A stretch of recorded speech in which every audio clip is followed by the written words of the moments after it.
Assalamualaikum warahmatullahi wabarakatuh. Selamat pagi anak-anak, tetap semangat.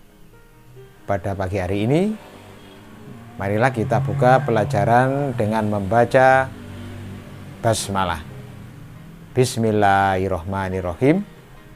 Baik anak-anak, pada pagi hari yang cerah ini kita kembali bertemu dalam pembelajaran tematik bidang studi IPA.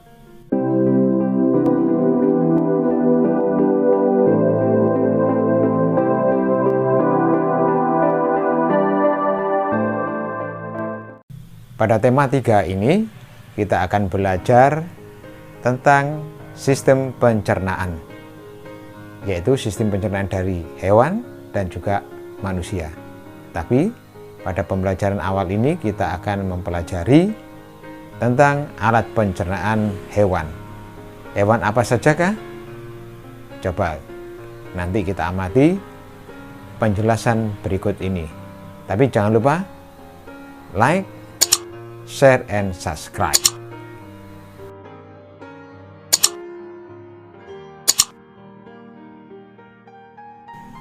Baik anak-anak, sistem pencernaan apakah yang akan kita pelajari? Hewan yang pertama adalah dari golongan ruminansia, yaitu sapi. Kemudian yang kedua, kita akan mempelajari tentang alat pencernaan atau sistem pencernaan dari katak.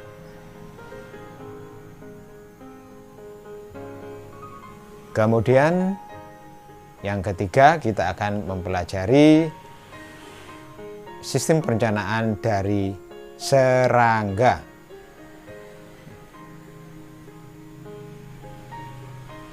Nah, kemudian setelah serangga kita akan mempelajari sistem pencernaan dari burung. Nah, setelah burung kita pelajari, sistem pencernaan berikutnya adalah sistem pencernaan dari ikan.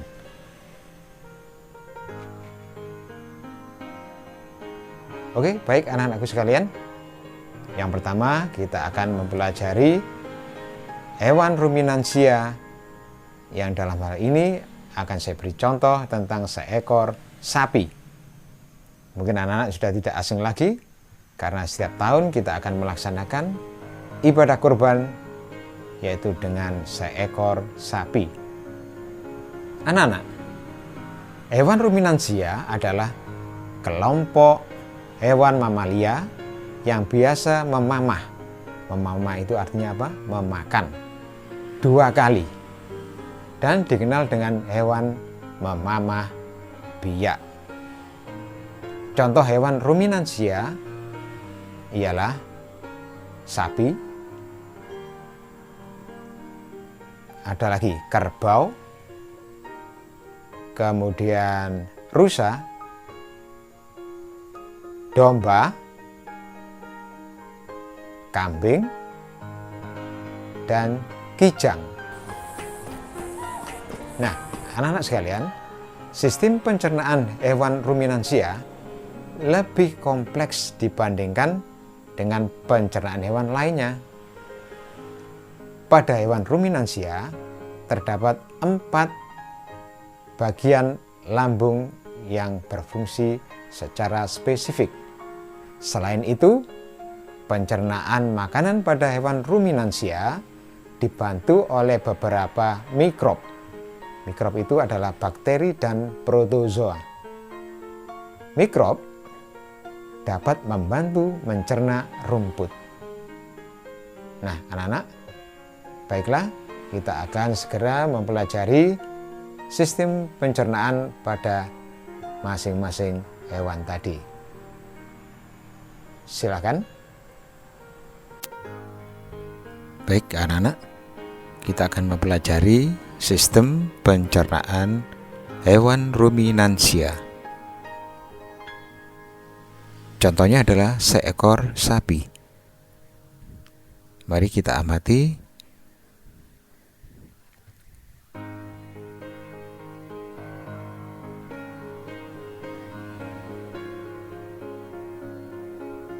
Baik, perut yang pertama bernama rumen, yang kedua omasum, yang ketiga abomasum, dan yang keempat retikulum.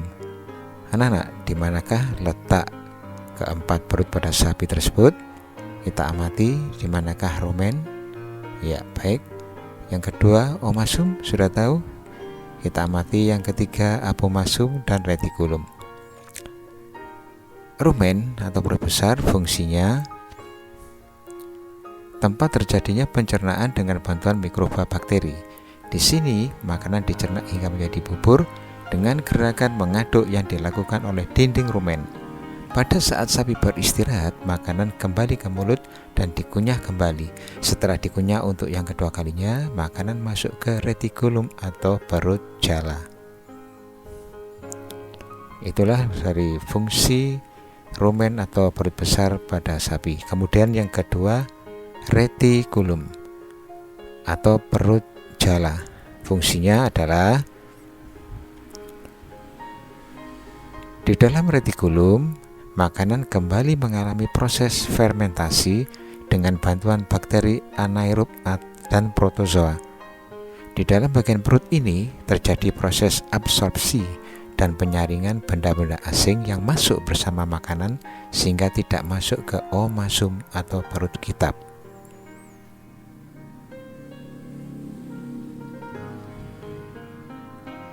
Baik, yang ketiga adalah omasum atau perut kitab. Fungsinya adalah di dalam omasum makanan dicerna dengan bantuan enzim pencernaan. Selanjutnya makanan masuk ke abomasum. Nah, sedangkan yang keempat abomasum atau yang dinamakan perut masam. Fungsinya adalah perut bagian inilah yang sebenarnya disebut dengan lambung. Di sini makanan dicerna dengan bantuan enzim pencernaan pepsin yang dihasilkan oleh abomasum. Demikian anak-anak fungsi dari keempat perut pada sapi. Baik anak-anak, kali ini kita akan belajar sistem pencernaan pada amfibi. Saluran pencernaan pada hewan amfibi terdiri atas mulut, kerongkongan atau esofagus, lambung atau ventriculus, usus atau intestinum, dan kloaka. Di dalam rongga mulut terdapat gigi, lidah, dan kelenjar ludah. Kelenjar pencernaan terdiri dari kelenjar ludah, hati, dan pankreas. Gigi tumbuh pada rahang atas dan langit-langit yang disebut gigi vomer. Lidah pada katak bercabang dua dan berfungsi sebagai alat penangkap mangsa. Demikian sistem pencernaan pada katak. Baik anak-anak, berikut ini adalah sistem pencernaan pada serangga.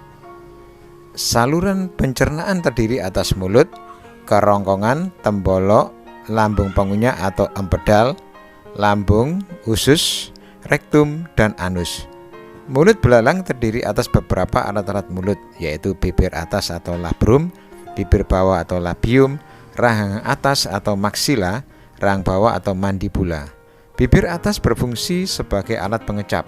Bibir bawah mempunyai sepasang alat peraba. Rahang bawah mempunyai gigi yang tajam untuk mengunyah makanan. Rahang atas mempunyai sepasang gigi yang besar untuk memotong daun. Demikian alat pencernaan serangga. Anak-anak, berikut ini adalah sistem pencernaan pada burung. Saluran pencernaan pada burung terdiri atas paruh, rongga mulut, kerongkongan, tembolok, lambung atau perut besar, lambung kelenjar, lambung pengunyah, usus halus, usus besar, dan kloaka. Itulah alat pencernaan dari burung. Sistem pencernaan pada ikan. Saluran pencernaan ikan terdiri atas mulut, kerongkongan, lambung, usus, dan anus.